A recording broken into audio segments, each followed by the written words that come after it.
بسم الله الرحمن الرحيم أولئك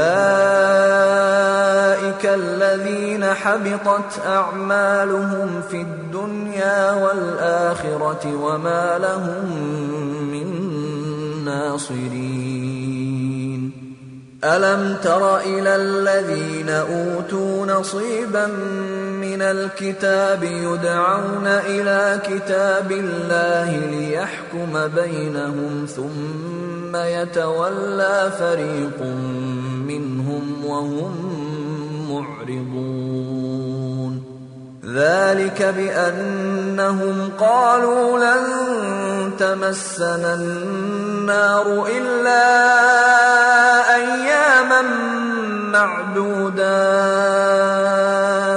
وغرهم في دينهم ما كانوا يفترون فكيف إذا جمعناهم ليوم لا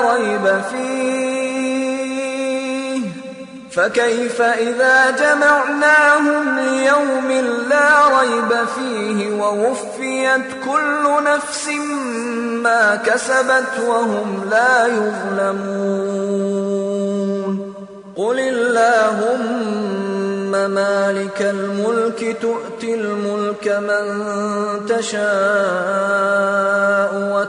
السلام عليكم ورحمة الله وبركاته. بسم الله الرحمن الرحيم.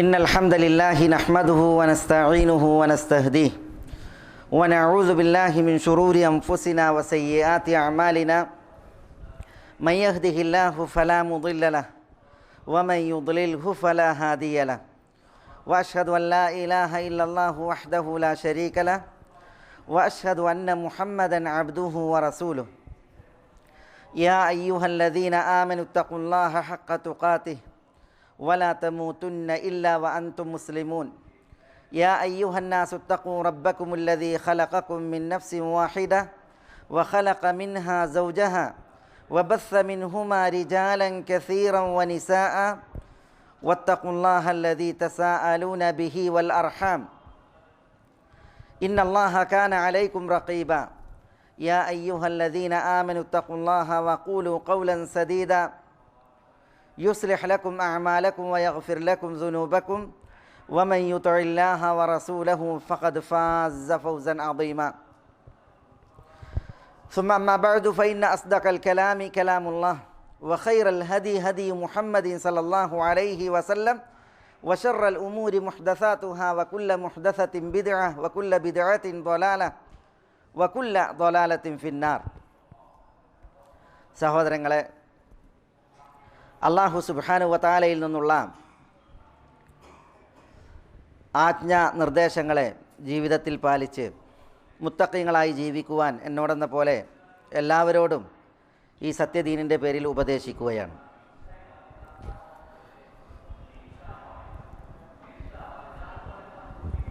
ഇന്ന് ഈ മിമ്പറിൽ കണ്ണേറുമായി ബന്ധപ്പെട്ട ഒരു വിഷയമാണ് നമ്മൾ ശ്രവിക്കുകയുണ്ടായത്. എന്താണ് കണ്ണേർ? അതിൻ്റെ വിഷയത്തിൽ നമ്മൾ ശ്രദ്ധിക്കേണ്ട കാര്യങ്ങൾ എന്താണ്? കരുതേണ്ട, ജാഗ്രത പുലർത്തേണ്ട കാര്യങ്ങൾ എന്തെല്ലാമാണ്? കണ്ണേറിനാൽ പ്രയാസപ്പെട്ടാൽ പ്രസ്തുത പരീക്ഷണത്തിൽ മോചനം എങ്ങനെയാണ് തുടങ്ങിയുള്ള വിഷയങ്ങൾ. പരിശുദ്ധ ദീനുൽ ഇസ്ലാം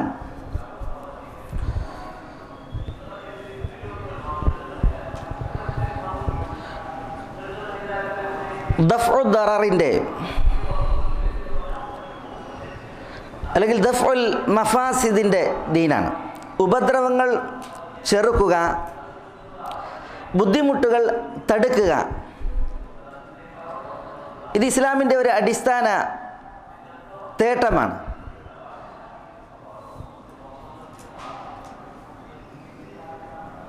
ലാ ദറർ വലാ ദിറാർ. ഒരാളെ ഉപദ്രവിക്കാനുമില്ല, ഒരാളുടെ ഉപദ്രവം ഏറ്റുവാങ്ങാനുമില്ല. ഉപദ്രവങ്ങൾ അത് സ്വന്തത്തിന് നേരെയാണെങ്കിലും ചെറുക്കപ്പെടേണ്ടതുണ്ട്, അന്യർക്ക് നേരെയാണെങ്കിലും ചെറുക്കപ്പെടേണ്ടതുണ്ട്.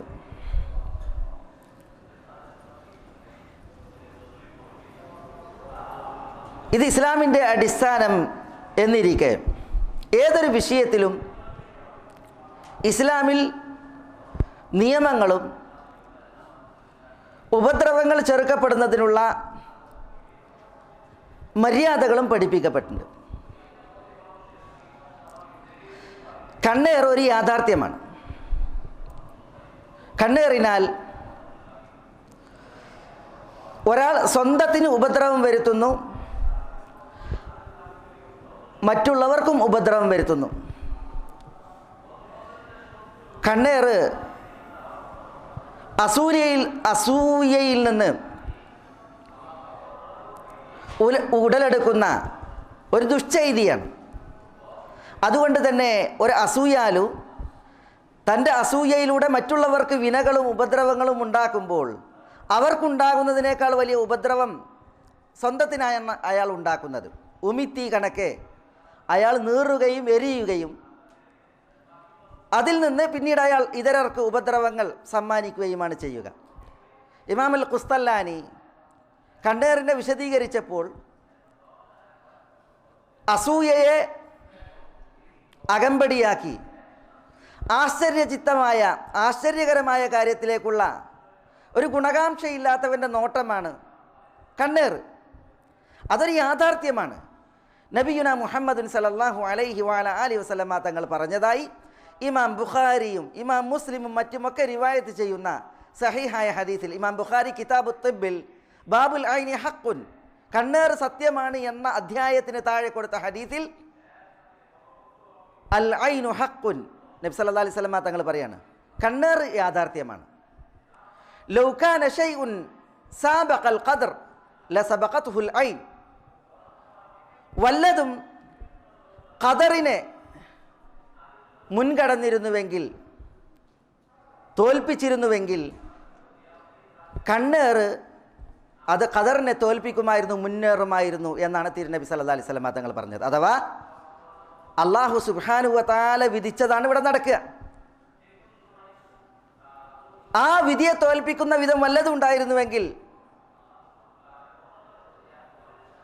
അത് കണ്ണേറാകുമായിരുന്നു എന്ന് റസൂലുള്ളാഹി സ്വല്ലല്ലാഹി അലൈഹി വസല്ലമ തങ്ങൾ പറയാണ്. ഇമാം നവവി റഹ്മത്തുള്ളാഹി അലൈഹി പറഞ്ഞു, ഈ ഹദീസ് ഖദറിനെ സ്ഥാപിക്കുകയാണ്. ഖദർ യാഥാർത്ഥ്യമാണ്. അള്ളാഹുവിൻ്റെ മുൻ തീരുമാനവും വിധിയും ഇവിടെ ഉണ്ടായിട്ടുണ്ട് എന്നുള്ള ഖദറിലുള്ള വിശ്വാസം, അതിനെ ഈ ഹദീസ് സ്ഥിരീകരിക്കുന്നു. ഖദറിനൊന്നും തോൽപ്പിക്കൂല, ഖദറിലൊന്നും മാറ്റം വരുത്തൂല. അങ്ങനെ ആയിരുന്നുവെങ്കിൽ കണ്ണേർ അതിൽ മാറ്റം വരുത്തുമായിരുന്നു എന്നാണ് ഹദീസിലുള്ളത്. ഏതായാലും കണ്ണേറിൻ്റെ ശക്തമായ സ്വാധീനത്തെയും അതുണ്ടാക്കുന്ന വിനയെയും വിപത്തിനെയുമാണ് ഈ ഹദീസ് അറിയിക്കുന്നത്. അൽ ഐനു ഹഖ്ഖുൻ, കണ്ണേർ യാഥാർത്ഥ്യമാണ്. ഇത് നബിയുന മുഹമ്മദ് സല്ലല്ലാഹു അലൈഹി വഅലൈഹി വസല്ലമ തങ്ങൾ പ്രഖ്യാപിച്ചിരിക്കെ ചില ബിദഈ കക്ഷികൾ അവർ കണ്ണേറിനെ നിഷേധിച്ചിട്ടുണ്ട്, അവർ കണ്ണേറിനെ കളിയാക്കിയിട്ടുണ്ട്. അഹ്ലു സുന്നത്തി വൽ ജമാഅത്തിൻ്റെ അഖീദയിൽ, ആദർശത്തിൽ നബി സല്ലല്ലാഹു അലൈഹി വസല്ലമ തങ്ങളുടെ ഈ തിരുമൊഴി ഈ വിഷയത്തിൽ അടിസ്ഥാനമാണ്, അത് യാഥാർത്ഥ്യവുമാണ്. ഇമാം അബൂ നുഐം ഹില്യയിലും അതേപോലെ ഖതീബുൽ ബഗ്ദാദിയും ജാബിർ റളിയല്ലാഹു തആലാനുവിൽ നിന്ന് റിവായത്ത് ചെയ്യുന്ന മറ്റൊരു ഹദീസ്, പ്രസ്തുത ഹദീസിനെ ഷെയ്ഖ് അൽബാനി റഹ്മത്തുള്ളാഹി അലൈഹി ഹസൻ എന്ന്, കുറ്റമറ്റ പരമ്പര എന്ന് വിശേഷിപ്പിച്ച ഹദീസാണ്. ആ ഹദീസിൽ ജാബിർ റളിയല്ലാഹു തആലാനു നബി സല്ലല്ലാഹു അലൈഹി വസല്ലമ തങ്ങൾ പറഞ്ഞതായിട്ട് പറയുന്നത്, അൽ ഐൻ തുദ്ഖിലുൽ ഇൻസാൻ അൽ ഖബർ വൽ ജമൽ അൽ ഖിദർ, കണ്ണേർ ഒരു മനുഷ്യനെ ഖബറിലെത്തിക്കും, ഒരു ഒട്ടകത്തെ കലത്തിലെത്തിക്കും എന്നാണ്. എന്ന് പറഞ്ഞാൽ കണ്ണേർ കാരണത്താൽ ഒരു മനുഷ്യൻ സ്വാധീനിക്കപ്പെടുകയും രോഗിയാവുകയും മരണം വരിച്ച് ഖബറിലെത്തുകയും ചെയ്തേക്കും. ഒട്ടകത്തിന് കണ്ണേറ് ബാധിച്ചാൽ ഒട്ടകം ദീനം ബാധിച്ച് രോഗിയായി അതിനെ അറുക്കപ്പെടുന്ന, എന്നിട്ട് കലത്തിൽ അത് മാംസമായി വേവിക്കപ്പെടുന്ന അവസ്ഥയിലേക്ക് കാര്യമെത്തും. ഇതാണ് റസൂലുള്ളാഹി സ്വല്ലല്ലാഹി അലൈഹി വസല്ലം തങ്ങൾ ഈ ഹദീസ് കൊണ്ട് ഉദ്ദേശിക്കുന്നത്. ഈ ഹദീസ് കണ്ണേറിൻ്റെ വിഷയത്തിൽ ഒരടിസ്ഥാനം നമ്മളെ പഠിപ്പിക്കുകയാണ്. കണ്ണേറിന് ഒരു സ്വാധീനമുണ്ട്. അതൊരു അസൂയാലുവിൻ്റെ നോട്ടമാണ്. അസൂയാലുവിൻ്റെ അഹങ്കാരത്തിൻ്റെ നോട്ടം അത് നോക്കുന്നവനിൽ ദുസ്വാധീനമുണ്ടാക്കും എന്നുള്ളതാണ് തിരുമൊഴികൾ ഈ വിഷയത്തിൽ നമ്മളെ പഠിപ്പിക്കുന്നത്.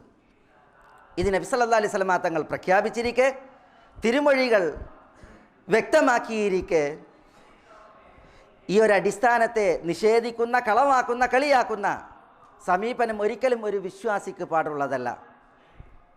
അഹ്ലുസുന്നത്ത് വൽ ജമാഅത്തിൻ്റെ പണ്ഡിതന്മാർ പൂർവകാലത്തും പിൽക്കാലത്തും അവർ യഥാവിധം സ്ഥാപിച്ച ഒരു വിശ്വാസ വിഷയമാണ്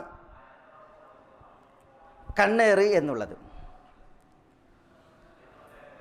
ഒരു മുസൽമാനെ സംബന്ധിച്ചിടത്തോളം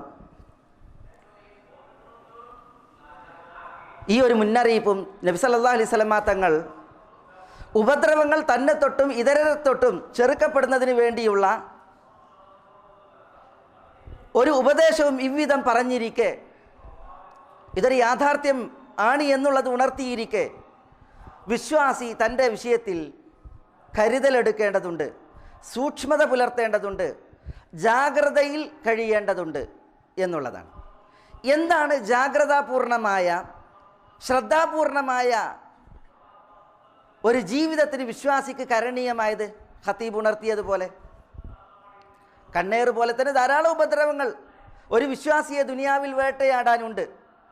വിഷയം കണ്ണേറായത് കാരണത്താൽ വിശിഷ്യ കണ്ണേറിൻ്റെ ഉപദ്രവങ്ങളിൽ നിന്ന് സ്വന്തത്തെ ചെറുക്കുവാൻ, സംരക്ഷിക്കുവാൻ ഒരു വിശ്വാസി ജാഗ്രത പുലർത്തേണ്ട, ശ്രദ്ധ ഊന്നേണ്ട കാര്യം എന്താണ്? ഏറ്റവും പ്രധാനപ്പെട്ടത് ഖതീബ് ഉണർത്തിയതുപോലെ തജ്ദീദുൽ അഹ്ദ് ബില്ലാഹ്, അള്ളാഹുവിനോടുള്ള ബന്ധവും അള്ളാഹുവിനോടുള്ള കരാറും പുതുക്കുക എന്നുള്ളതാണ്. എങ്ങനെയാണ് അള്ളാഹുവിനോടുള്ള ബന്ധവും അള്ളാഹുവിനോടുള്ള കരാറും ഒരാൾ പുതുക്കുക? അള്ളാഹുവിനോടുള്ള ബന്ധവും കരാറും പുതുക്കുവാനാണ് നമുക്ക് ദിക്റുകൾ പഠിപ്പിക്കപ്പെട്ടത്, വിർദുകളും പഠിപ്പിക്കപ്പെട്ടിട്ടുള്ളത്. എല്ലാ പ്രഭാതങ്ങളിലും എല്ലാ പ്രദോഷങ്ങളിലും ചൊല്ലുവാൻ നമുക്ക് പഠിപ്പിക്കപ്പെട്ട വിർദുകൾ, ദിക്റുകൾ ധാരാളമാണ്. അതിൽ ചില ദിക്റുകൾ നമ്മൾ നിത്യമാക്കിയാൽ നമ്മൾ ഇതരരിൽ നിന്നുണ്ടാകുന്ന പ്രയാസങ്ങളാകട്ടെ മറ്റു കെടുതികളാകട്ടെ അതിൽ നിന്ന് സംരക്ഷിക്കപ്പെടുന്നവരാണ്. രാവിലെ ചൊല്ലുന്ന ദിക്റുകളിൽ ബിസ്മില്ലാഹ് ലാ യദുറു മഅ ഇസ്മിഹി ശൈഉൻ ഫിൽ അർദി വലാ ഫിസ് സമാഇ വഹുവ സമീഉൽ അലീം 3 തവണ ചെല്ലാൻ പറഞ്ഞു. അത് പ്രദോഷം വരേക്കും ഉപദ്രവങ്ങളിൽ നിന്ന് നമുക്ക് സുരക്ഷയാണ്. ആയത്തുൽ കുർസി നമ്മൾ എല്ലാ പ്രഭാതങ്ങളിലും പ്രദോഷങ്ങളിലും നിത്യമാക്കേണ്ട വിർദാണ്. അത് നമുക്ക് പ്രദോഷം വരേക്കും, പ്രദോഷത്തിൽ ചൊല്ലിയാൽ പ്രഭാതം വരേക്കും സുരക്ഷയും സംരക്ഷണവുമാണ് അള്ളാഹുവിൻ്റെ കൽപ്പനയാൽ, ഇതിനാൽ. അപ്പോൾ തജദ്ദുദുൽ അഹ്ദ് ബില്ലാഹ്, അള്ളാഹുവിനോടുള്ള ബന്ധം പുതുക്കുക, കരാർ പുതുക്കുക എന്ന് പറഞ്ഞാൽ നമ്മൾ അള്ളാഹുവിനോടുള്ള ദിക്റിൽ കഴിയുക, അള്ളാഹുവിനോടുള്ള ദുആയിൽ തുടരുക, വിശിഷ്യ സമയബന്ധിതമായി പറയപ്പെട്ടതായ ദിക്റുകൾ, വിർദുകൾ അവ നമ്മൾ നിർവഹിക്കുക എന്നുള്ളതാണ്. അതിൻ്റെ സമയങ്ങളിൽ നബിയുന മുഹമ്മദുൻ സല്ലല്ലാഹു അലൈഹി വഅലൈഹി വസല്ലമ തങ്ങൾ ഹസൻ ഹുസൈൻ കുട്ടികളെ മന്ത്രിക്കാറുണ്ടായിരുന്ന ദിക്ർ നമ്മൾ കേട്ടു. ഉഈദുകുമ ബികലിമാത്തില്ലാഹി തആമാത്ത് മിൻ കുല്ലി ശൈത്വാനിൻ വഹാമ്മ വമിൻ കുല്ലി ഐനിൻ ലാമ്മ. ഈ ദുആ നബി സല്ലല്ലാഹു അലൈഹി വസല്ലമ തങ്ങൾ നിർവഹിക്കും. ഉഈദുകുമ ബികലിമാത്തില്ലാഹി തആമാത്ത്, അള്ളാഹുവിൻ്റെ സമ്പൂർണ്ണ വചനങ്ങൾ അവയുടെ സഹായത്തിൽ ഹസൻ ഹുസൈൻ കുട്ടികൾക്ക് തിരുനബി മന്ത്രിക്കുകയാണ്. മിൻ കുല്ലി ശൈത്താനിൻ വഹാമ്മ, എല്ലാ വിഷജീവികളിൽ നിന്നും എല്ലാ പിശാചുക്കളിൽ നിന്നും, വമിൻ കുല്ലി ഐനിൻ ലാമ്മ, ബാധ ഏൽപ്പിക്കുന്ന കണ്ണേറിൽ നിന്ന് രക്ഷയ്ക്ക് വേണ്ടിയിട്ട് റസൂലുള്ളാഹി സ്വല്ലല്ലാഹു അലൈഹി വസല്ലം തങ്ങൾ ഹസൻ ഹുസൈൻ കുട്ടികളെ മന്ത്രിക്കുകയാണ്. അവർക്ക് കണ്ണേറ് ബാധിച്ചതിന് ശേഷമല്ല ഈ മന്ത്രം. പിന്നെയോ നബി സല്ലല്ലാഹു അലൈഹി വസല്ലം തങ്ങൾ ഇതുകൊണ്ട് ഇടയ്ക്കിടയ്ക്ക് അവരെ മന്ത്രിക്കാറുണ്ട് എന്നാണ്. അപ്പോൾ ഇതാണ് ഓരോ ദിക്റുകൾ നമ്മൾ പഠിപ്പിക്കപ്പെട്ടത്, നമ്മൾ അത് പ്രാവർത്തികമാക്കുക. അങ്ങനെയാണ് അള്ളാഹുവിനോടുള്ള കരാർ പുതുക്കേണ്ടത്. തിരുനബി ഹസൻ ഹുസൈൻ കുട്ടികൾക്ക് ഈ ഉഈദുകുമ ബികലിമാത്തില്ലാഹി തമ്മാത്ത് മിൻ കുല്ലി ശൈത്താനിൻ വഹാമ്മ വമിൻ കുല്ലി ഐനിൻ ലാമ്മ എന്ന് ചൊല്ലി മന്ത്രിച്ചതിന് ശേഷം തിരുനബി പറയും, ഇബ്രാഹിം അലൈഹിസ്സലാത്തു വസ്സലാം ഇസ്മായിൽ ഇസ്ഹാഖ് കുട്ടികൾക്ക് ഈ മന്ത്രം ഓതിയിട്ട് ചികിത്സിക്കാറുണ്ടായിരുന്നു. അഥവാ ഈ ദുആ കൊണ്ട് അവരെ മന്ത്രിക്കാറുണ്ടായിരുന്നു. അപ്പോൾ നബിമാർ ഈ ഒരു ദുആ തങ്ങളുടെ മക്കളുടെ വിഷയത്തിൽ നിർവഹിച്ചിട്ടുണ്ട് എങ്കിൽ ഈ ഒരു സുരക്ഷ സ്വീകരിക്കൽ നമ്മൾ നമ്മുടെ സ്വന്തത്തിൻ്റെ വിഷയത്തിൽ, നമ്മളുടെ മക്കളുടെ വിഷയത്തിലൊക്കെ എത്രമാത്രം ഗൗനിക്കേണ്ടതുണ്ട്, പരിഗണിക്കേണ്ടതുണ്ട്. ഏതായാലും ഒരു ബാധയും ഒരു ദുരിതവും നമ്മെ പ്രയാസപ്പെടുത്താതിരിക്കുവാൻ, നമ്മൾ ദുരിതക്കയത്തിൽ മുങ്ങാതിരിക്കുവാൻ നമ്മൾ അല്ലാഹു സുബ്ഹാനഹു വ തആലയെ യഥാവിധം മുറുകെ പിടിക്കണം. അല്ലാഹുവിനോടുള്ള ബന്ധങ്ങൾ നമ്മൾ അത് പുതുക്കുകയും അത് നമ്മൾ അതിൻ്റെ സമയങ്ങളിൽ ആവർത്തിക്കുകയും ചെയ്യണം എന്നുള്ളതാണ്. രണ്ടാമത്തെ കാര്യം നമ്മൾ കേട്ടത് അൽ മുഹാഫളത്തു അല തആത്ത് എന്നാണ്. പുണ്യപ്രവൃത്തികൾ യഥാവിധം സൂക്ഷിക്കുക, കാത്തു സൂക്ഷിക്കുക. അത് നമ്മളെ മോശമായ പതനങ്ങളിൽ നിന്നും ദുരിതക്കയങ്ങളിൽ നിന്നും ഇതരർ കൊണ്ടുവരുന്ന ദുരിതങ്ങൾ നമ്മൾക്ക് വിനയാകുന്നതിൽ നമ്മളെ സംരക്ഷിക്കുമെന്നുള്ളതാണ്. അതിൻ്റെ ഉദാഹരണം നമ്മൾ കേട്ടു. നബി സല്ലല്ലാഹു അലൈഹി വസല്ലം തങ്ങൾ പറഞ്ഞു, മൻ സല്ല സുബ്ഹ ഫീ ജമാഅത്തിൻ ഫഹുവ ഫീ ദിമ്മത്തില്ലാഹ്. മൻ സല്ല സുബ്ഹ്, ഒരാൾ സുബ്ഹി നമസ്കരിച്ചു, ഫീ ജമാഅത്തിൻ, ജമാഅത്തായി ഒരാൾ ഫജ്ർ നിസ്കരിച്ചാൽ, സുബ്ഹി നമസ്കരിച്ചാൽ, ഫഹുവ ഫീ ദിമ്മത്തില്ലാഹ്, അവൻ അള്ളാഹുവിൻ്റെ ദിമ്മത്തിലാണ്, അഥവാ അള്ളാഹുവിൻ്റെ സംരക്ഷണത്തിലും അള്ളാഹുവിൽ നിന്നുള്ള കാവലിലുമാണ് എന്നാണ്. അപ്പോൾ ഒരാൾ അള്ളാഹുവിൻ്റെ കാവലിൽ തൻ്റെ പകലിൽ പരിലസിക്കണമെങ്കിൽ അവൻ ഫജ്ർ നമസ്കാരം ജമാഅത്തായിട്ട് നിർവഹിക്കട്ടെ എന്ന് തിരുനബി സല്ലല്ലാഹു അലൈഹി ആലിഹി വസല്ലമ തങ്ങൾ പറഞ്ഞു. എന്താണ് ഈ ഒരു തിരുമൊഴി നമ്മളെ അറിയിക്കുന്ന വിഷയം? നമ്മുടെ വിഷയവുമായി ബന്ധപ്പെട്ട് അള്ളാഹുവിൻ്റെ സംരക്ഷണത്തിലും പരിരക്ഷയിലുമാണ് ഒരാൾ എങ്കിൽ അയാൾക്കൊന്നും ഉപദ്രവമായി ഭവിക്കില്ല, അയാളൊന്നും പ്രയാസപ്പെടുത്തില്ല. അയാളെ മറ്റുള്ളവരുടെ നോട്ടങ്ങളാവട്ടെ, അസൂയാലുവിൻ്റെ മനസ്സാകട്ടെ, അഹങ്കാരിയുടെ കൽബാകട്ടെ, ഇതൊന്നും ദുരിതപ്പെടുത്തുന്ന ഒരവസ്ഥ ഉണ്ടാവില്ല. പക്ഷേ അയാൾ പുണ്യപ്രവൃത്തിയെ സൂക്ഷിക്കണം എന്നുള്ളതാണ്. സനാഇഉൽ മാറൂഫ് തഖി മസാരിഅസ്സു, സനാഇഉൽ മാറൂഫ് തഖി മസാരിഅസ്സു. റസൂലുള്ളാഹി സ്വല്ലല്ലാഹു അലൈഹി വസല്ലം തങ്ങൾ പറഞ്ഞു, സൽപ്രവൃത്തികൾ അത് മോശമായ പതനങ്ങളിൽ നിന്ന് മനുഷ്യന് കാവലേകും സുരക്ഷയേകും എന്നാണ് നബി സല്ലല്ലാഹു അലൈഹി വസല്ലം തങ്ങൾ പറഞ്ഞിട്ടുള്ളത്. അതുകൊണ്ട് നമ്മൾ സൽപ്രവൃത്തികളിൽ ഭൗതിക ജീവിതത്തെ നമ്മൾ നയിക്കുകയും മുന്നോട്ട് കൊണ്ടുപോവുകയും ചെയ്യുക.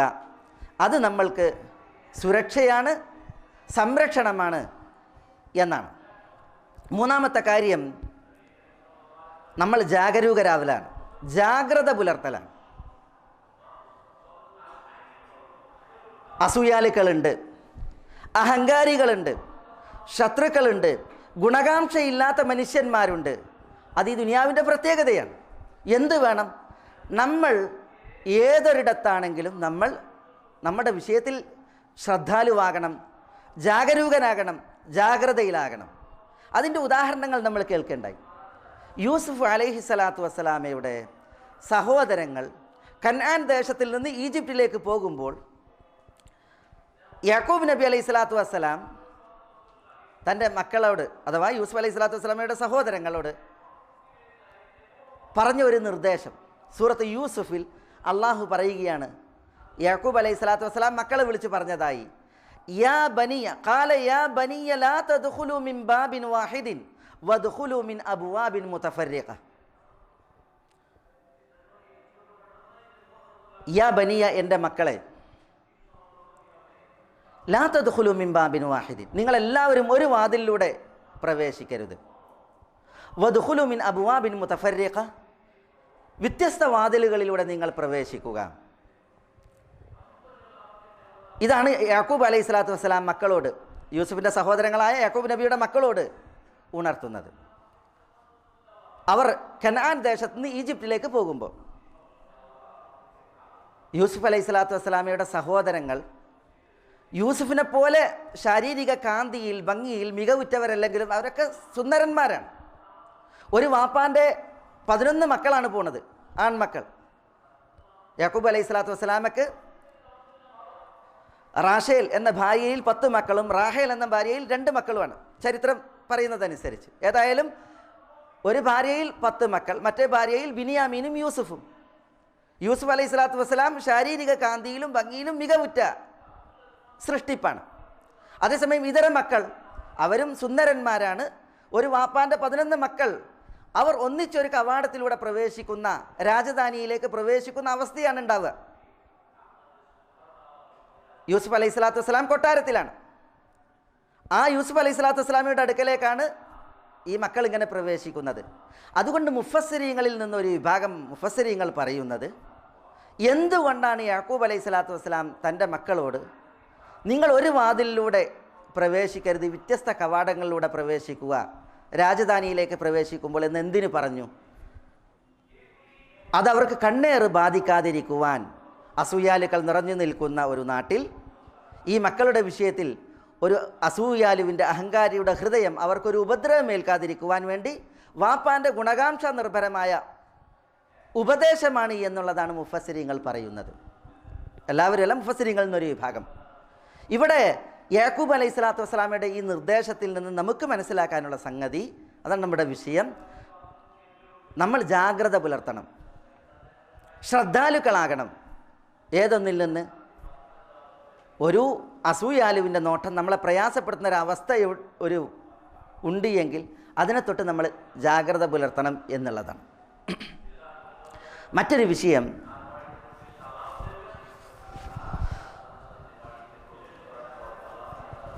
ആശ്ചര്യചിത്തമായ ഒരു രംഗമാണ് അസൂയാലുവിൻ്റെ കൽബിനെ ഇളക്കുക. അതിനെ തുടർന്നാണ് അവൻ്റെ നോട്ടുണ്ടാവുക. അതാണ് അയാളിൽ ദുസ്വാധീനിക്കുക. സമ്പത്തിലാകട്ടെ, ശരീരത്തിലാകട്ടെ, സന്തതികളിലാവട്ടെ. ഇബ്നുൽ ഖയ്യിം മറ്റുമൊക്കെ ഉണർത്തിയതുപോലെ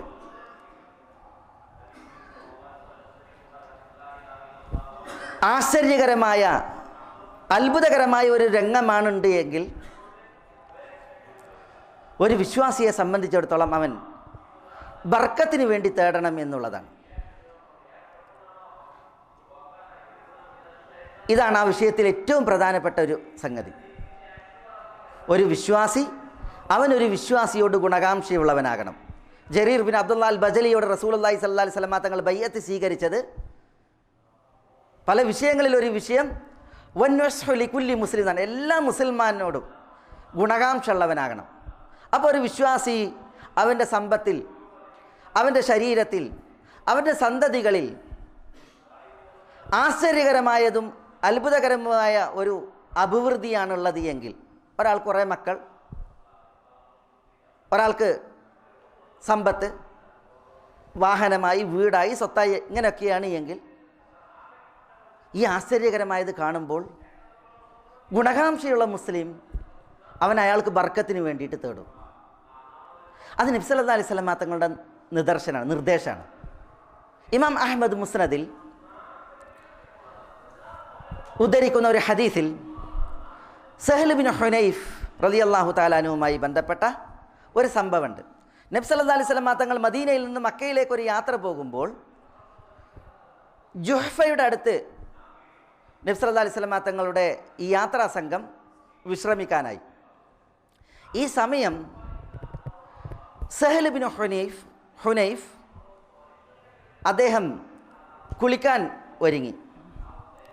അങ്ങനെ അദ്ദേഹം കുളിക്കുന്നത് കണ്ടപ്പോൾ ആമിർ ബിൻ റബീഅ സഹലിനെ നോക്കിക്കൊണ്ട് പറഞ്ഞു,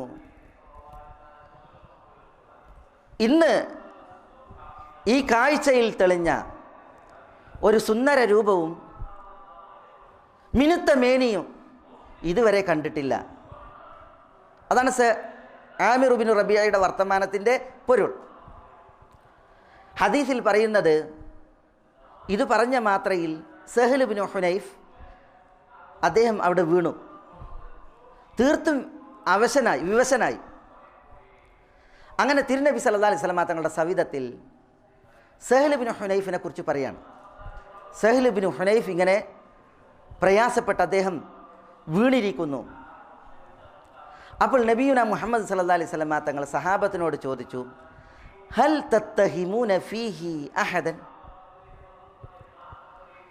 സഹൽ ബിൻ ഹുനൈഫിൻ്റെ വിഷയത്തിൽ നിങ്ങൾക്ക് ആരെയെങ്കിലും സംശയമുണ്ടോ?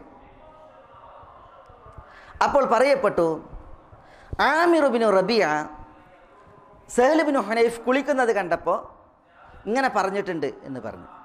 അപ്പോൾ നബി സല്ലല്ലാഹു അലൈഹി വസല്ലം തങ്ങൾ ആമിർ ബിൻ റബീഅയെ വിളിച്ച് അദ്ദേഹത്തോട് ദേഷ്യപ്പെട്ട്,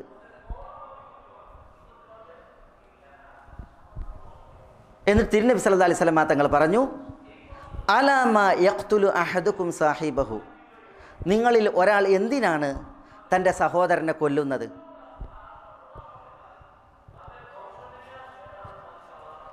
ആശ്ചര്യകരമായ ഒരു സംഗതി നിങ്ങൾ കണ്ടപ്പോൾ ഹല്ല ബറക്ത, നിങ്ങൾക്ക് ബർക്കത്തിന് വേണ്ടി തേടിക്കൂടായിരുന്നോ എന്ന് നബി സല്ലല്ലാഹു അലൈഹി വസല്ലം തങ്ങൾ ആമിർ റളിയല്ലാഹു അൻഹുവിനോട് ചോദിക്കണ്ടായി.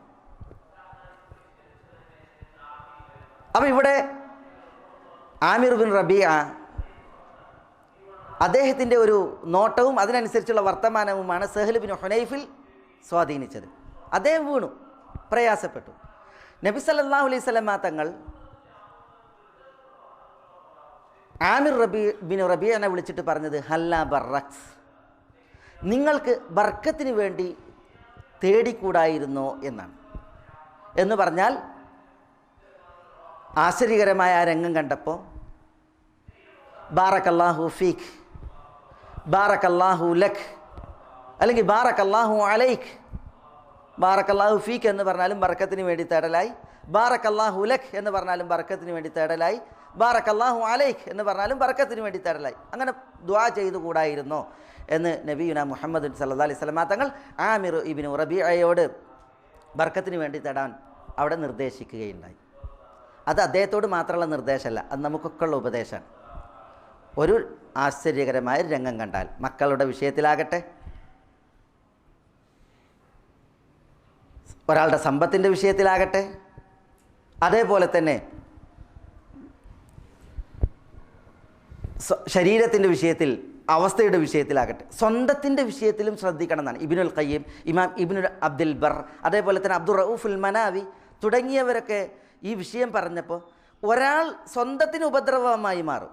ഒരാൾ തൻ്റെ വിഷയത്തിൽ ആശ്ചര്യപ്പെട്ടിട്ട് ഞാൻ തിരക്കടില്ല, ഞാൻ ഒരു വലിയ ആളാണ് എന്ന രീതിയിൽ നിഗളിച്ചാൽ അത് അയാൾക്ക് ഉപദ്രവമാണ്. സ്വന്തത്തിൻ്റെ നോട്ടവും വർത്തമാനവും സ്വന്തത്തിന് വിനയായിട്ട് മാറുന്നതാണ്.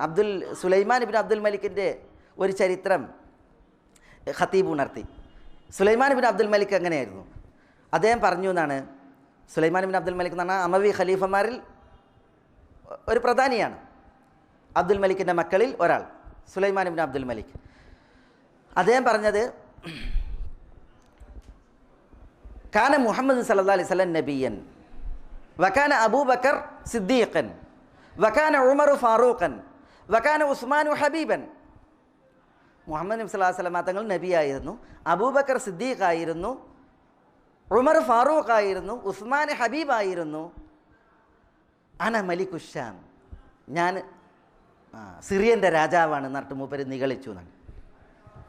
ആ വർത്തമാനത്തിൽ അയാൾ വീണു എന്നുള്ളതാണ്. അതാണ് സുലൈമാൻ ഇബ്നു അബ്ദുൽ മലിക്കിൻ്റെ മരണത്തിന് കാരണമാക്കിയ രോഗം എന്നാണ് ചരിത്ര കൃതികളിൽ നിന്ന് ഉദ്ധരിക്കപ്പെടുന്നത്. അലാ കുല്ലിൻ ഏതൊരു ആശ്ചര്യകരമായ രംഗം അത് ഇതരരിലാകട്ടെ സ്വന്തത്തിലാകട്ടെ കണ്ടാൽ നബി സല്ലല്ലാഹു അലൈഹി വസല്ലം തങ്ങളുടെ നിർദ്ദേശം ഹല്ലാ ബർറക്ത്, ബർക്കത്തിന് വേണ്ടിയിട്ട് നിങ്ങൾക്ക് തേടിക്കൂടെ എന്നാണ്. സാഹിബുൽ ജന്നത്തൈൻ സൂറത്ത് കഹ്ഫിൽ നമ്മൾ ഇന്ന് പാരായണം ചെയ്തപ്പോൾ സാഹിബുൽ ജന്നത്തൈൻ്റെ കഥ വായിച്ചു. അതിൽ 2 തോട്ടത്തിൻ്റെ ഉടമാവകാശമുള്ള വ്യക്തി തൻ്റെ വിഷയത്തിൽ ഗർവ് നടിച്ച് അനുഗ്രഹദാതാവായ അള്ളാഹുവിനെ വിസ്മരിച്ച് ആഖിറത്തിനെ വിസ്മരിച്ച് കളിയാക്കി സംസാരിച്ചപ്പോൾ ഗുണകാംക്ഷയുള്ള കൂട്ടുകാരൻ പറഞ്ഞു കൊടുത്തത് ഫലൗല ഇദ്ദഖൽത ജന്നതക് കുൽ തമാഷ അല്ലാഹ് ലാ ഖുവത ഇല്ലാ ബില്ലാഹ്. ഫലൗല ദഖൽത ജന്നതക്, നിങ്ങൾ നിങ്ങളുടെ തോട്ടത്തിൽ പ്രവേശിച്ചപ്പോൾ കുൽ തമാഷ അല്ലാഹ് ലാ ഖുവത ഇല്ലാ ബില്ലാഹ്, മാഷാ അല്ലാഹ് ലാ ഖുവത ഇല്ലാ ബില്ലാഹ് എന്ന് എന്തുകൊണ്ട് നിങ്ങൾ പറഞ്ഞില്ല എന്നാണ് അദ്ദേഹത്തോട് ചോദിച്ചത്. കാരണം എന്താ? ഈ അഹങ്കാരിയായ 2 തോട്ടത്തിൻ്റെ ഉടമ അഹങ്കാരത്തിൻ്റെ വർത്തമാനം പറഞ്ഞ് അള്ളാഹുവിനെ നിഷേധിച്ച് പരലോകത്തെ കളവാക്കി പറഞ്ഞതോടുകൂടി അയാളുടെ തോട്ടം എന്തായി? നമ്മൾ മലപ്പുറം ഭാഷയിൽ പറഞ്ഞ കൂട്ടുമുണ്ടം കട്ടട്ട മാതിരി ഒന്നായിട്ട് തകിടം മറിഞ്ഞൊന്നുമില്ല, ആകെ തരിപ്പണായി.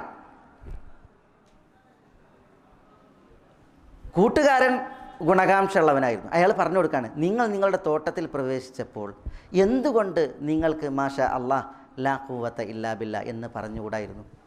അങ്ങനെ പറയുകയല്ലേ വേണ്ടത് എന്ന് പറഞ്ഞു കൊടുത്തു. അപ്പോൾ അതാണ് നമ്മൾ സ്വത്തിലാകട്ടെ സന്തതികളിലാകട്ടെ സ്വന്തത്തിലാകട്ടെ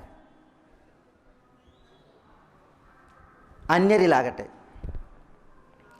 ആശ്ചര്യകരമായ എന്തെങ്കിലും കണ്ടിട്ടുണ്ടെങ്കിൽ നമ്മൾ ബർക്കത്തിന് വേണ്ടി തേടുക. അതിൽ ബാറക്കല്ലാഹു ലക്ക് എന്ന് പറയാം, ബാറക്കല്ലാഹു ഫീക്ക് എന്ന് പറയാം, ബാറക്കല്ലാഹു അലൈക്ക് എന്ന് പറയാം, മാഷാ അല്ലാഹ് ലാ ഖുവത ഇല്ലാ ബില്ലാഹ് എന്ന് പറയാം. ഇത് റസൂലുള്ളാഹി സ്വല്ലല്ലാഹു അലൈഹി വസല്ലം തങ്ങൾ നമ്മളോട് നിർദ്ദേശിച്ചിട്ടുണ്ട്. കണ്ണേറിൻ്റെ വിഷയത്തിൽ ശ്രദ്ധിക്കേണ്ട ഒരു വിഷയം നബി സല്ലല്ലാഹു അലൈഹി വസല്ലം തങ്ങൾ പറഞ്ഞിട്ടുണ്ട്. ഹദീസിൽ സഹീഹായി ഉദ്ധരിക്കപ്പെടുന്ന ഇമാം ബുഖാരിയുടെയും മുസ്ലിമിൻ്റെയൊക്കെ ഹദീസിൽ വൈദസ്തുഗ്സിൽതും ഫഗ്സിലു, നിങ്ങളോട് കഴുകുവാൻ ആവശ്യപ്പെട്ടാൽ നിങ്ങൾ കഴുകി കൊടുക്കണം എന്ന് പറഞ്ഞു. ഇത് ഒരു വ്യക്തി അയാളുടെ നോട്ടവും അയാളുടെ സംസാരവും ഒരു വ്യക്തിയെ ദുസ്വാധീനിച്ചിട്ടുണ്ട് എങ്കിൽ, അയാളിൽ കണ്ണേറിനാലുള്ള ദുസ്വാധീനം ഉണ്ടാക്കിയിട്ടുണ്ട് എങ്കിൽ, ആരാണോ കണ്ണേറിന് കാരണക്കാരനായത് അയാളോട് കഴുകുവാൻ ആവശ്യപ്പെട്ടാൽ കഴുകി കൊടുക്കണം എന്നാണ് നബി സല്ലല്ലാഹു അലൈഹി വസല്ലം തങ്ങൾ പറഞ്ഞത്. വൈദസ്തുഗ്സിൽതും ഫഗ്സിലു, നിങ്ങൾ കഴുകി കൊടുക്കണം. ഈ ഫഗ്സിലു എന്നുള്ള കൽപ്പന അത് വുജൂബിന് വേണ്ടിയാണ്, നിർബന്ധത്തിന് വേണ്ടിയാണ് എന്ന് ഇബ്നു ഹജർ ഈ ഹദീസിൻ്റെ ഷറഹിൽ ഫത്ഹുൽ ബാരിയിൽ രേഖപ്പെടുത്തിയിട്ടുണ്ട്. ഇവിടെ എങ്ങനെയാണ് കഴുകേണ്ടത്? അത് ഒരു മനുഷ്യൻ്റെ ഉളുവിൻ്റെ അവയവങ്ങൾ കഴുകുക എന്നുള്ളത്, മുഖം കഴുകുക, കൈകൾ കഴുകുക, കാല് കഴുകുക. അതേപോലെ തന്നെ ഹദീസിൻ്റെ ലഫ്ദുകളിൽ കാണാം ദാഖിലത്തു ഇസാരിഹി എന്നാണ്, തുണിയുടെ അയാൾ എടുത്ത ഉടുമുണ്ടിൻ്റെ ഒരു ഭാഗം അത് കഴുകുക എന്നുള്ളതാണ്. നബി സല്ലല്ലാഹു അലൈഹി വസല്ലം തങ്ങൾ അങ്ങനെ നിർദ്ദേശിച്ചു. അത് കണ്ണേറ് ബാധക്കുള്ള ഒരു ചികിത്സയും മറുമരുന്നുമായിട്ട് നമ്മളോട് പറഞ്ഞു തന്നു. അപ്പോൾ ഉളുവിൻ്റെ അവയവങ്ങൾ കഴുകി, തുണിയുടെ അഗ്രഭാഗവും കഴുകി, ആ ഭാഗം അത് കഴുകി ആ വെള്ളം അത് ആർക്കാണോ കണ്ണേറ് ബാധയുണ്ടായത് അയാളുടെ പിന്നിൽ നിന്ന് അയാളിലേക്ക് ഒഴിക്കാനാണ് പറഞ്ഞിട്ടുള്ളത്. അത് റസൂലുള്ളാഹി സ്വല്ലല്ലാഹു അലൈഹി വസല്ലം തങ്ങൾ നിർദ്ദേശിച്ച നിർദ്ദേശമാണ്. അത് തിരുനബി പറഞ്ഞു എന്നതിനാൽ നമ്മളത് പ്രയോഗവൽക്കരിക്കുക. അങ്ങനെ ഒരു പ്രയാസമുണ്ടായിട്ടുണ്ട് എങ്കിൽ അൽഹംദുലില്ലാ അതിൽ റസൂലുള്ളാഹി സ്വല്ലല്ലാഹു അലൈഹി വസല്ലം തങ്ങൾ നിർദ്ദേശിച്ച ഒരു ചികിത്സയുടെ വസ്ഫ് വിവരണ രീതിയാണ് ഉള്ളത്. ഇക്കാര്യങ്ങളാണ് ഈ വിഷയത്തിൽ പ്രധാനമായിട്ട് ശ്രദ്ധിക്കാനുള്ളത്. പിന്നീട് മനസ്സിലാക്കേണ്ട 1-2 കാര്യങ്ങൾ ഖതീബ് ഈ വിഷയ സംബന്ധമായിട്ട് ഉണർത്തിയത്,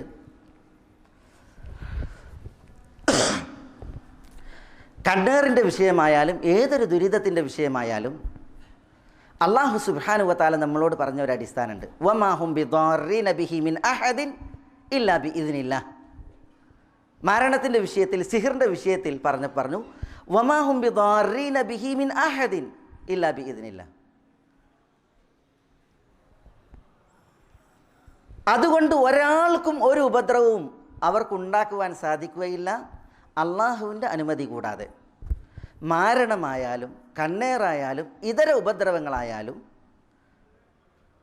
ഒരാൾക്കും നേരിട്ട് അതൊരാൾക്കും വരുത്താൻ സാധിക്കില്ല, പടച്ചോൻ്റെ അനുവാദം ഉണ്ടെങ്കിലല്ലാതെ. അള്ളാഹുവിൻ്റെ അറിവും അനുവാദവും അതുണ്ടെങ്കിലാണ് ഏതൊരു ബാധയും ഉണ്ടാവുക എന്നുള്ളത് നമ്മൾ മനസ്സിലാക്കേണ്ടതുണ്ട്. അള്ളാഹു സുബ്ഹാനഹു വ തആല ചില കാര്യകാരണങ്ങൾ നിശ്ചയിച്ചിട്ടുണ്ട്. ആ കാര്യകാരണങ്ങൾ പുലരുമ്പോൾ അള്ളാഹുവിൻ്റെ അനുവാദത്താൽ അത് മാരണബാധയാകട്ടെ കണ്ണേറ് ബാധയാകട്ടെ അതുണ്ടാകുന്നു എന്നുള്ളതാണ്. ഈ ഒരു അടിസ്ഥാനം നമ്മൾ മനസ്സിലാക്കേണ്ടതുണ്ട്. അള്ളാഹു സുബ്ഹാനഹു വ തആല അവൻ്റെ അനുവാദത്താലാണ് ഇതൊക്കെ സംഭവിക്കുന്നത്. മറ്റൊന്ന്, കണ്ണേറ് ബാധയേക്കാൾ സിഹ്ർ ബാധയേക്കാൾ വലിയ ബാധ, ഖതീബിൻ്റെ ഭാഷയിൽ വലിയ ബാധ, എല്ലാ ബാധയും കണ്ണേറാണെന്ന് വിശ്വസിക്കലാണ്, എല്ലാ ബാധയും സിഹ്റാണെന്ന് വിശ്വസിക്കലാണ്. അതൊരു പ്രധാന രോഗമാണ്. ചില ആളുകൾക്ക് എന്തുണ്ടായാലും കണ്ണേറാണ്, എന്തുണ്ടായാലും അത് സിഹ്ർ ബാധയാണ്. അത് ശരിയല്ല, അത് കണ്ണേറ് ബാധയേക്കാൾ വലിയ ബാധയാണ്. അതിനർത്ഥം കണ്ണേറ് ബാധ ഇല്ല എന്നോ സിഹ്ർ ബാധ ഇല്ല എന്നുള്ളതല്ല. പക്ഷെ ചിലർക്ക് ഭയങ്കര വസ്വാസാണ്. ശൈത്താൻ അടിപ്പെട്ട് പിശാച് കൽബിൽ ദുർമന്ത്രണങ്ങൾ സൃഷ്ടിച്ച് ചില ആളുകൾ പറ്റ പൈശാചിക വസ്വാസിൽ നീന്തുന്നതായിട്ട് കാണാൻ സാധിക്കും. അള്ളാഹുവിൽ നിന്നുള്ള പരീക്ഷണങ്ങൾക്ക് പല രീതികളുണ്ടായിരിക്കും, പല മുഖങ്ങളുണ്ടായിരിക്കും. ചിലപ്പോൾ രോഗം ഉണ്ടായി എന്ന് വരും, ചിലപ്പോൾ സമ്പത്തിൽ നഷ്ടം ഉണ്ടായി എന്ന് വരും, ചിലപ്പോൾ അപകടങ്ങളുണ്ടായി എന്ന് വരും, സമ്പത്തിൽ വാഹനങ്ങളിലൊക്കെ ഉണ്ടായി എന്ന് വരും. അള്ളാഹുവിൽ നിന്നുള്ള പരീക്ഷണമായേക്കാം. ചിലപ്പോൾ തൻ്റെ കൈ വിരുതിലെ കുറ്റങ്ങളും പാപങ്ങളുമായിരിക്കും, പാപങ്ങളുടെ പരിണിത ഫലമായിരിക്കും. അപ്പോൾ ഒരു മനുഷ്യൻ തന്നെ വിചാരണ നടത്തണം, മുഹാസബത്ത് നടത്തണം. ഏതൊരു വിഷയത്തിലും തൻ്റെ കയ്യിലിരിപ്പ് എന്താണ്, തെറ്റുകുറ്റങ്ങളിൽ താൻ എവിടെയാണ്, ഇതൊക്കെ ആലോചിക്കേണ്ടതുണ്ട്. അതുകൊണ്ട് തന്നെ എല്ലാ ബാധകളും ഇതാണ് എന്ന് വിശ്വസിക്കുന്നത് അപകടകരമാണ്, അത് പാടുള്ളതല്ല. മുഅവ്വിദാത്ത് സുരക്ഷകളാണ്. മുഅവ്വിദാത്ത് എന്ന് പറഞ്ഞിട്ടുണ്ടെങ്കിൽ രക്ഷയ്ക്ക് വേണ്ടി തേടുവാൻ അള്ളാഹു സുബ്ഹാനഹു വ തആല നിശ്ചയിച്ചതായ വിർദുകൾ. ഖുൽ ഹുവല്ലാഹു അഹദ്, ഖുൽ അഊദു ബിറബ്ബിൽ ഫലഖ്, ഖുൽ അഊദു ബിറബ്ബിൻ നാസ് എന്നീ തുടക്കങ്ങളിലുള്ള 3 സൂറകൾ ഇവ മുഅവ്വിദാത്തുകളാണ്. നബിയുനാ മുഹമ്മദ് സല്ലല്ലാഹു അലൈഹി വസല്ലം തങ്ങൾ പറഞ്ഞു, ഈ മുഅവ്വിദാത്തുകൾ കൊണ്ട് സുരക്ഷ സ്വീകരിച്ചതുപോലെ മറ്റൊന്നുകൊണ്ടും ഒരാളും സുരക്ഷ സ്വീകരിച്ചിട്ടില്ല എന്നുള്ളതാണ്. അതുകൊണ്ട് വിശുദ്ധ ഖുർആനിലെ ഖുൽ ഹുവല്ലാഹു അഹദ് സൂറത്ത്, ഖുൽ അഊദു ബിറബ്ബിൽ ഫലഖ് സൂറത്ത്, ഖുൽ അഊദു ബിറബ്ബിൻ നാസ് സൂറ, ഈ സൂറകൾ ഒരാൾ പാരായണം ചെയ്യുക. ആ സൂറകൾ തിരുനബി സല്ലല്ലാഹു അലൈഹി വസല്ലം തങ്ങളുടെ ഹദീയിൽ വന്നതുപോലെ കൈകളിൽ ഊതി ശരീരത്തിൽ തടവുക, അല്ലെങ്കിൽ ശരീരത്തിൽ തടവി കൈകളിൽ ഊതുക എന്നുള്ളതായ ഈ സുരക്ഷാ രീതി നമ്മൾ നിത്യമാക്കുക. സൂറത്തുൽ ഫാത്തിഹ എന്നതിന് പേരുള്ളതുപോലെ അത് ഷാഫിയയും കാഫിയയുമാണ്. ഷാഫിയ എന്ന് പറഞ്ഞാൽ ശമനമാണ്, കാഫിയ എന്ന് പറഞ്ഞാൽ അത് പര്യാപ്തമാണ്, അള്ളാഹുവിൻ്റെ കലാമാണ്. അതുകൊണ്ട് തന്നെ സൂറത്തുൽ ഫാത്തിഹ പാരായണം ചെയ്യുക, നമ്മളെ മന്ത്രിക്കുക എന്നുള്ളതാണ് നമ്മൾ മനസ്സിലാക്കേണ്ടതായ വിഷയം. അള്ളാഹു സുബ്ഹാനഹു വ തആലയാണ് അഷ്ഷാഫി. അള്ളാഹുവിൻ്റെ മഹനീയ നാമങ്ങളിലൊരു നാമമാണ് അള്ളാഹു അഷ്ഷാഫിയാണ്. അള്ളാഹു രോഗങ്ങൾക്ക് ശമനവും സൗഖ്യവും നൽകുന്നവനാണ്. അതുകൊണ്ട് അഷ്ഷാഫിയായ അള്ളാഹുവിനോട് നമ്മൾ ദുആ ചെയ്യുക. അല്ലാഹുമ്മ അൻത ഷാഫി ലാ ശിഫാഅ ഇല്ലാ ശിഫാഉക്, അല്ലാഹുമ്മ റബ്ബന്നാസ് അദ്ഹിബിൽ ബഅസ്, അൻത ഷാഫി ലാ ശിഫാഅ ഇല്ലാ ശിഫാഉക്, ഷിഫാഅൻ ലാ യുഗാദിറു സഖമ തുടങ്ങിയതായ ദുആകൾ, അത്തരം ദുആകൾ നമ്മൾ പഠിച്ച് അഷ്ഷാഫിയായ അള്ളാഹുവിനോട് ഷിഫായിന് വേണ്ടിയിട്ട് നമ്മൾ തേടുക, ദുആയിരക്കുക. ഈ നിർദ്ദേശങ്ങളാണ് ഈ വിഷയത്തിൽ നമ്മൾ കേൾക്കുകയുണ്ടായത്. അള്ളാഹു സുബ്ഹാനഹു വ തആല നമ്മളെ എല്ലാവരെയും എല്ലാവിധ നന്മകൾക്കും അനുഗ്രഹിക്കുമാറാവട്ടെ. ഈ സത്യദീനിൽ അള്ളാഹു നമുക്കെല്ലാവർക്കും ഫിഖ്ഹും ഇൽമും വർദ്ധിപ്പിച്ച് നൽകുമാറാവട്ടെ. അള്ളാഹു സുബ്ഹാനഹു വ തആല അവന് വഴിപ്പെട്ട് ജീവിക്കുവാനുള്ള ഐരാരോഗ്യം നമുക്കെല്ലാവർക്കും ഏറ്റി നൽകുമാറാവട്ടെ. നമ്മുടെ ഇണകളിൽ മക്കളിൽ അള്ളാഹു നമുക്ക് കൺകുളിർമ ഏറ്റി നൽകുമാറാവട്ടെ. നമ്മുടെ മാതാപിതാക്കൾക്ക് അള്ളാഹു നമ്മളിലൂടെ കൺകുളിർമ വർദ്ധിപ്പിച്ച് നൽകുമാറാവട്ടെ. നമ്മളോട് ദുആക്ക് വസിയ്യത്ത് ചെയ്തവരുടെ നല്ല ഉദ്ദേശങ്ങൾ അള്ളാഹു നിറവേറ്റി കൊടുക്കുമാറാവട്ടെ. രോഗം കൊണ്ട് വലയുന്ന ചിലർ നമ്മളോട് ദുആക്ക് വസിയ്യത്ത് ചെയ്തിട്ടുണ്ട്. അള്ളാഹു സുബ്ഹാനഹു വ തആല അവരുടെ രോഗങ്ങൾക്ക് ശിഫയും ആഫിയത്തും കനിയുമാറാവട്ടെ. അള്ളാഹുവിന് വഴിപ്പെട്ട് ജീവിക്കുവാനുള്ള ഐരാരോഗ്യം അള്ളാഹു അവർക്ക് ഏറ്റി നൽകുമാറാവട്ടെ. നമ്മുടെ ഒരു സഹോദരൻ മരണപ്പെട്ട വാർത്ത അറിയിച്ചു. അള്ളാഹു സുബ്ഹാനഹു വ തആല അദ്ദേഹത്തിന് മഗ്ഫിറത്തും മർഹമത്തും നൽകുമാറാവട്ടെ. അദ്ദേഹം എത്തിപ്പെട്ട ഖബറിടം അള്ളാഹുവിൻ്റെ ഒരു സ്വർഗീയ ആരാമമാക്കി അനുഗ്രഹിക്കുമാറാവട്ടെ. അദ്ദേഹത്തിൻ്റെ പാർശ്വങ്ങളിൽ അള്ളാഹു ആ ഖബറിടങ്ങളെ വിശാലമാക്കി കൊടുക്കുമാറാവട്ടെ. ഈ ദുനിയാവിൽ നമ്മുടെ ഈ വിജ്ഞാനവേദികളിൽ അള്ളാഹു നമ്മളെയും അദ്ദേഹത്തെയും ഒന്നിപ്പിച്ചതുപോലെ അവൻ്റെ വിശാലമായ ജന്നത്തിൻ്റെ ഉന്നതങ്ങളിൽ മുഹമ്മദ് നബി സല്ലല്ലാഹു അലൈഹി വസല്ലം തങ്ങളുടെ അയൽവാസികളായി ഒത്തുകൂടുവാൻ അദ്ദേഹത്തെ നമ്മയും അള്ളാഹു അനുഗ്രഹിക്കുമാറാവട്ടെ. അല്ലാഹുമ്മ ഗ്ഫിർ ലിൽ മുഅ്മിനീന വൽ മുഅ്മിനാത്ത് വൽ മുസ്ലിമീന വൽ മുസ്ലിമാത്ത് അൽ അഹ്യാഇ മിൻഹും വൽ അംവാത്ത് ഇന്നക മുജീബുദ് ദഅവാതി യാ ഖാദിയൽ ഹാജാത്ത്. അല്ലാഹുമ്മ അഇസ്സൽ ഇസ്ലാമ വൽ മുസ്ലിമീൻ വഅദില്ല الشرك والمشركين ودمر أعداءك أعداء الملة والدين واحفظ اللهم هذا البلد آمنا مطمئنا رخاء سخاء وسائر ديار المسلمين. اللهم صل على محمد وعلى آل محمد كما صليت على إبراهيم وعلى آل إبراهيم إنك حميد مجيد.